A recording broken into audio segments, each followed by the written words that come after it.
কিভাবে টাকা পাঠাবে, পাসপোর্ট ক্যান্সেল করে দিবি, তোর বাবার টাকা দাইছি রে, কান পট্টি গরম করলাম প্রবাসী হইলে কথা কইলে।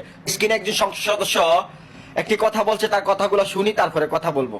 প্রবাসীকে যারা বাংলাদেশি পাসপোর্ট ইউজ করবেন অথবা বাংলাদেশের নো ভিসা স্ট্যাটাস নেবেন, তাদের প্রত্যেককেই এই পাসপোর্টের মেয়াদকালে প্রতি বছর একটি নির্দিষ্ট পরিমাণ টাকা। সবাই শুনলেন, সবাই ভিডিও শেয়ার করবেন। দেখেন আমরা প্রবাসীরা কিভাবে থাকি, মানে একটা বস্তিতে যেভাবে থাকি আমরা সেম ওই কোয়ালিটিতে আমরা একদম থাকি।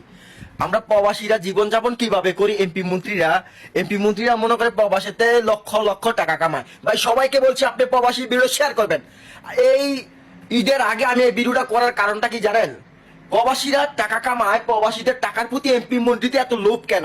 আমি তাকে গালি দিতে পারতাম। এখন পবিত্র হজ চলছে, মুসলমানরা এখন হজের ভিডিওগুলো নিয়ে আপলোড করছে। আমি চাই বিশ্ববাসী সকল জায়গাতে পবিত্র হজের সময় কেউকে গালাগালি করবো না, কিন্তু আমি বলবো এই আমলিক সরকারের যে সংসদ সদস্যরা বসে বসে প্রবাসীদের Likey